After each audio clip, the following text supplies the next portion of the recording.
Hello everyone, my name remains Ayo Jackson. Welcome to the World Changers Parenting Podcast. Voila! Today we have not parents.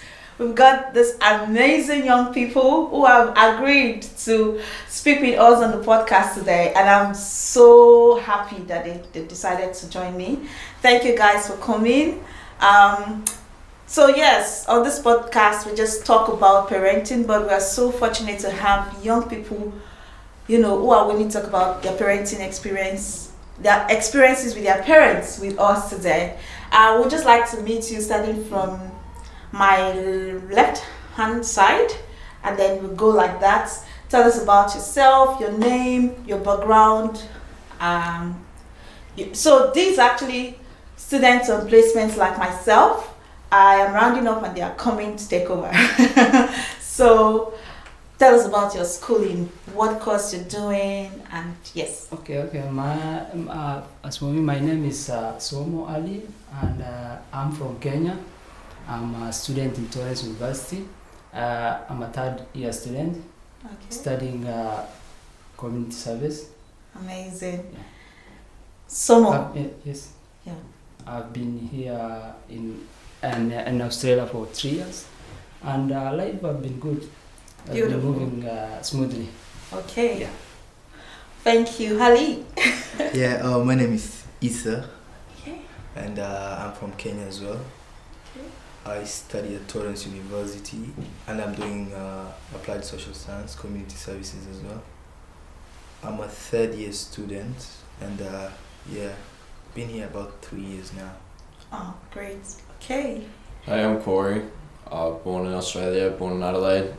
I study at Torrance University as well, and I'm on my second year. Amazing. Okay, so it's really been nice to know you, come to know you. Two of you are from Kenya and Corey is from here, Adelaide. So I just wanted to have a conversation with you around what your relationship with your parents has been like. This time around, I'd like Corey to start. Tell us, do you still have both parents? What's your family dynamic? What is your relationship with your parents like? I got both my parents, my mum and dad. Pretty open with each other, I'm pretty close with my mum. Me and my dad, pretty much the same. Dad's pretty strict on me. That's about it, really. Okay. Nothing else to really say. Wow. Okay, so I hear you saying that your dad is the strict one. Yep. So because mommy is like very free, and probably you find it easy to like lean towards her. Yep, most likely, yeah. Yeah. Okay. How about you? Ali? I have my two parents as well, but they're back in Kenya. So here I'm with my friends and my cousins in Adelaide. And we'll be having a healthy relationship with my parents, both of them. Of course, we talk to my moms more than my dad, just because we're boys. But yeah, in general, we are having a good relationship with all my parents. Great. Do you miss them? Yeah, of course, every day. I can imagine. So how often do you speak with them? I speak to my mom every day. Oh, are you the mama's boy? Okay, interesting. That's good to hear anyway. How about you? Yeah, as for me, I don't have both parents. My mother is deceased, but I had a good time, like a good relation with them too. Like when she was alive, I used to talk to her more, and she was strict, but may her soul rest in peace. But yeah, I had a good relation with my parents. I used to talk to them. They used to talk to me. Like they used to guide me on how to do things, and they are not strict at all.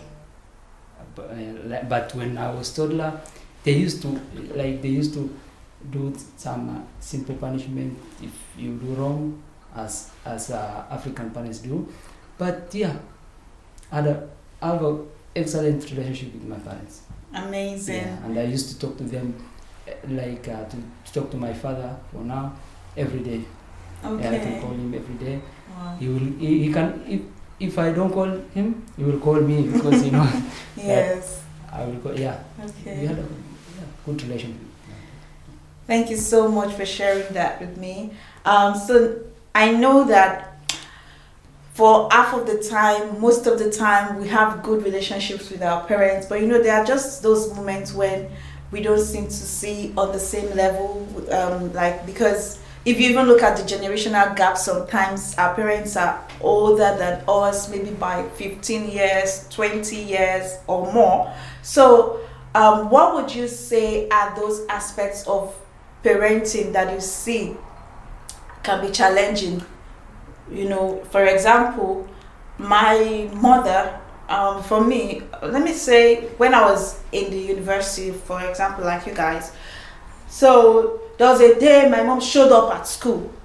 She just showed up. She didn't even tell me she was coming. And for me, it seemed a bit embarrassing because I was just being the free girl around, and then she called. I'm like, she's in front of my school gate. I'm like, is everything okay? She just wanted to check up on me. For me, it was a bit, it was a show of love, but it still felt like it was over parenting. So what would you say, maybe growing up, there was a day, let me tell you guys this one. There was a day, it was 11 p.m. Now, it's not like I went to club or I did anything, but I was having like a long gist with my friend in front of our house till 11 p.m. in front of our house, and I assumed that like my mom just knew that we're in front of her house, but maybe she didn't know. So I walked into the house, and immediately I walked into the house, she gave me a very hot slap. Ooh. For me that was like, where did that come from? Why? So what are those things that you would say, are a bit conflicting, are moments of conflict between you and your parents? I can say for African parents, they should not be too strict now, because they used to be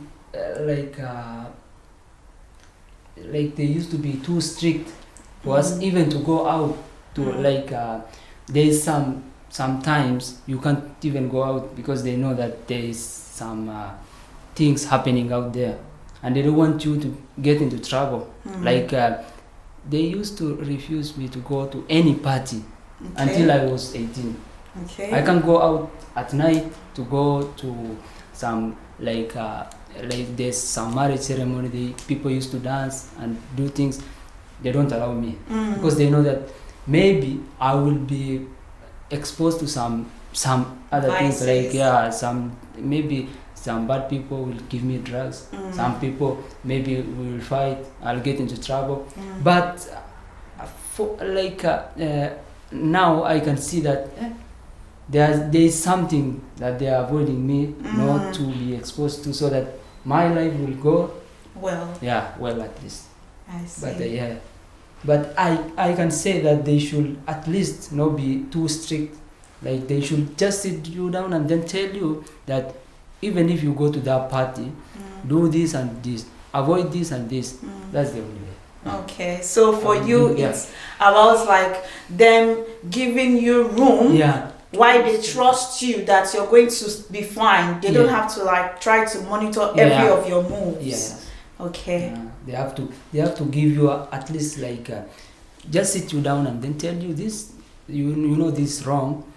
If you go there, I know you will get some people who look like this, who do this, who use this. But for you, I can advise you, don't do this and this, but you can go to their party. Yeah. Stop being strict by not telling me you can't go anywhere. You have to sleep. And I want to go there. Yeah. That's the only one. Okay. Thank you what for sharing. You have to improve. Yeah. Thank you for sharing that. Yes. Okay.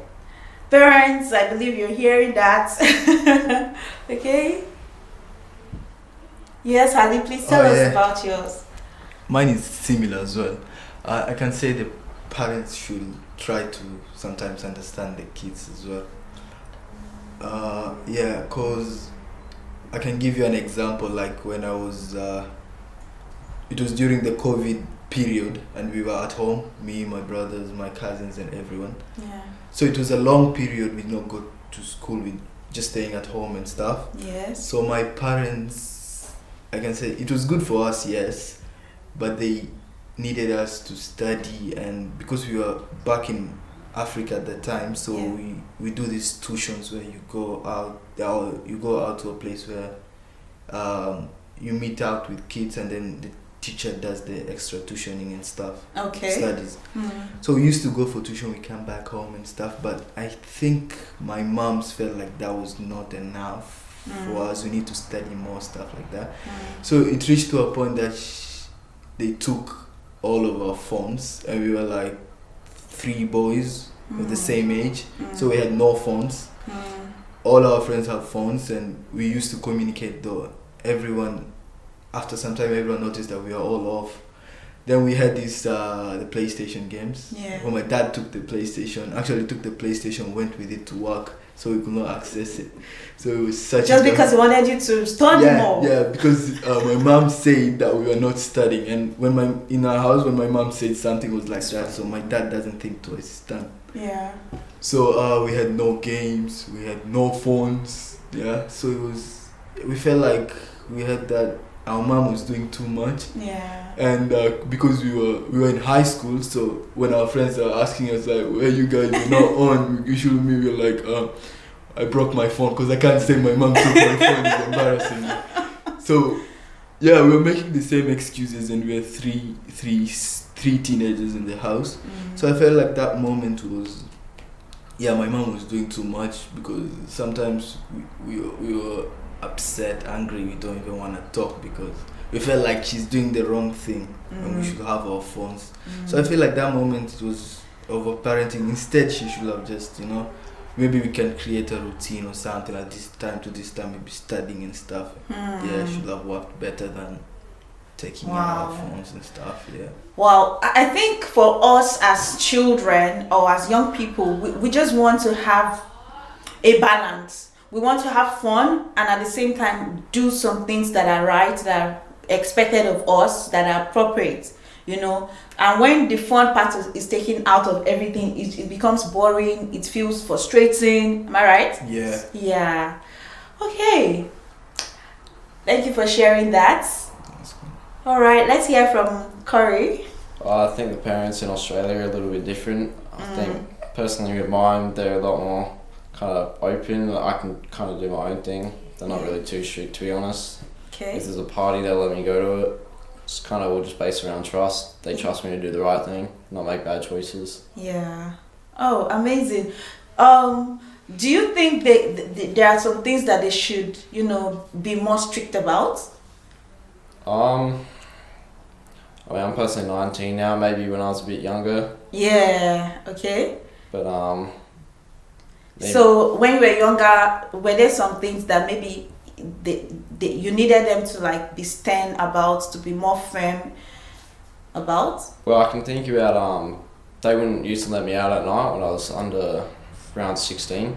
I wouldn't go out at night. They wouldn't let me, and then I think that was pretty good. But now I can go out at night. But I remember the first time I was allowed out at night, I did get in trouble. So I mean, I do kind of see where they're coming from. Yeah. Okay. So sometimes I actually, after a while, I get to see what my parents are also trying to protect me from. It's just that sometimes it's not communicated in a way that I can understand. For me, it could be about certain rules, and sometimes those rules are not explained. Why should I not go out at night? Why should I not go play with my friends? Why should I read more books? Sometimes you're just like, why? You want to understand why, and it really doesn't hurt to hear them say, oh, I wouldn't want you to go out after 10 p.m. because there are some dangerous things that could happen to you out there. Sometimes experience teaches you better anyway. Getting to experience these things kind of make you realize it for yourself. So in terms of speaking about experiences, has there been any experience that you've had that you wished your parents acted more promptly about? For example, maybe in terms of something bad happening to you, something that you could have avoided, meeting with the wrong set of people. Is there a way that a parental involvement can avoid us from getting into trouble?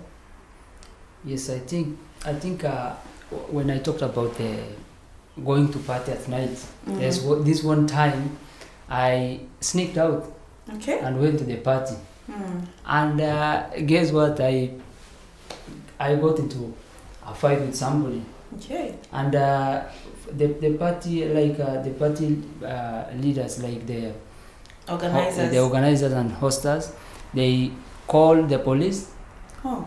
on us. So I was 17, I think, yeah. Okay. And in Kenya, you can be thrown into jail. They don't care if you are 17, 18, or anything. Yeah. So, but they had to, instead of taking us out, they sat down, and because there are many people who know me, and other people, so they sat down and instead talked to the police and said that they will control it next time. Don't take this time. Wow. We have to go home. But I got into trouble with my parents. They have to punish me now. I know, Yeah, right? they took everything from me.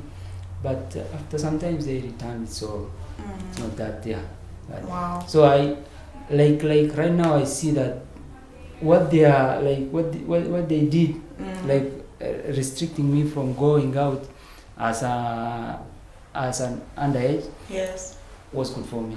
Okay. Yeah. Now I realize that it was really good for me. Yeah. Yeah. Yeah. They really made a good decision. Okay. Yeah, to restrict me from going out. Because when you are younger, you are more energetic. You just want to get into trouble, fight someone, yeah, and then do some things. Some people can hype you and then say, you can do it, you can do it, you can't do it. Yeah. People will hype you up, and then if you are being hit by somebody bigger than you, there's nothing. Yeah, there's nothing they can do about it. Yeah. You'll get your sore eyes to your home. Nobody will care. Yeah, I agree. All right, thank you for sharing that. Yeah. Yeah, for me, this happened because I did not have my driver's license back when I was young. I was about 17. So I wanted to drive so bad. So sometimes I wanted to take my dad's car, go out to drive and stuff, but I did not have my license. So my dad told me, like, do not drive if you don't have your license, because in Kenya they have traffic officers. Yes. Like physically, you don't use mostly the speed cameras or whatever. Yes. So they can tell if you're young, and they can just stop you anytime. Yes. So what I did is I used to go to my cousin's place, because my cousin had his driver's license, and then we take the car, we go out for drives. Okay. So one time when we were driving, I was driving and I did not have my license, so they stopped us up with the traffic officers. So told us to park the car, and what they do in Kenya is that they park the car and then they come inside the car as well. The officers come inside the car. So what they did is they told me to drive the car to the police station, because I'm not allowed to drive. Actually, they told me to come up at the back of the car because I can't drive, and then they're gonna get the traffic officer to drive the car to the police station. So at that time I freaked out because I was with my cousin, and my cousin could not do anything. So I had to call my dad. I called my dad. I told him that they stopped us up by the traffic officers and they need my driver's license, and I don't have my driver's license, and I'm driving my cousin's car. So my dad came, and we had to talk to the police officers and stuff, and then after some time we got released. But then I realized that I could get in trouble if I could just listen and don't drive. But yeah, it happened. Yeah. So it was not up to your parents at that point, it was up to you. Yeah, because they had told me initially, because I used to bring up, like, I want to take my dad's key every time, go out for a drive, and he's telling me don't, but I did it anyway and I got caught, so yeah. Amazing. Yeah, thank you so much for sharing that. We'd like to hear from you. Oh Correct? yeah, there was the time what I was talking about before. The first time I got let out at night and I got in trouble because they were really strict on me going out. And then the one time they did trust me, me and Yeah. my friends were stupid, just young. We were knocking on everyone's doors and then running off. And then we did this house for about 3 nights in a row, and then we got to, because he kept coming out chasing us, and we thought it was fun. Yeah. And then the third night came, and then we were like walking down the street about to do it, and we saw the cop car turn on its lights and then like come towards us. Oh. And then me and my friend jumped the fence, and we managed to get away, but then my third friend didn't get away. Mm. And we got a phone call, and like it was the police on the phone, because he had my friend's phone, and he called us. Mm. And he was like, oh, you guys need to come back down here. And then we were like forced to come back, and then obviously parents had to pick us up, and then got yelled at pretty bad. But Wow. So at that point, was it more about what your parents could have done, or did you take responsibility for that? I think it's both ends. I think personally, just I was still pretty young, just don't let me out, and I think it's also my end. I probably should have done the right thing. Yeah. Amazing. Thank you so much, guys, for sharing some of your experiences with us. I believe that before we wrap up, let's talk about 1 or 2 things a message you would like to send to parents, about children, about what you feel as a young person they need to do, maybe do better or keep on doing, so that we can have a wholesome society. Okay? Yeah. Yes. I can say parents should also try to listen to the kids as well, but they should not stop doing what they've been doing, being strict and everything. That pays off, because most of the things, I can say personally, that's a personal perspective, Yeah. because what they've been doing, like being strict, some of the things they were saying, I thought that it was wrong, but after some time I gathered that they were doing the correct thing. So I can say they should just keep on doing what they're doing and maybe try to balance it off. Yeah. Okay, thank you so much for sharing that. Keep doing what you're doing and please try to balance it up. That's what Ali has for you today. Let's hear from someone else. I think parents, mostly because I'm an African, I can say African parents should be more open to your children, and tell them, you can't say just don't do this. What's the reason? You should have at least give them the reason, and tell them, if you do this, there'll be consequences. These consequences, there'll be this problem, there'll be these causes. At least, tell them the reason. Like open up to them. Tell them this is wrong because of this. This right because of this. Yeah. At least explain to them. Yeah. Enlighten them about what is going on. Like what will happen. Yeah. So that they will be more informed and yeah. Amazing. I can also add, I think parents should also try to give the kids a choice as well. Okay. Make them understand why like you said, make them understand why you're giving them that option to do this and that. Yeah. Because I remember when I was a kid, my mom used to tell us to sleep in the afternoon for no reason. Like, it's in the afternoon, it's after 2 o'clock, you had lunch, you had to sleep. And when the sun is out too much, you cannot go out to play. Yeah. We do not understand that, okay, maybe you get dehydrated if you go outside or something like that. Yeah. Or you have to sleep in the afternoon just to get some rest as a kid. Yeah. But we knew it was part of the routine that if you do not do, you get punished for that. So I think explaining the choices as well should be good with the kids. Great. Yeah. I agree. Thank you for sharing that. Okay. I think if I had to tell parents something, it'd probably be, I think balance is good. So obviously be a little bit strict, but also kind of lean off it at the same time, finding the correct balance of letting your kid go out or stay in. For example, don't completely just not let them out. Just find something, find a good balance in between. Yeah. Amazing. Well, parents, you've heard it from your amazing young people. Well, thank you so much, guys. I believe that all that we've learned today is valuable. If this is valuable to you, please do well to subscribe to this channel. And thank you guys once again for being here. And that's a wrap. I'll see you again next time.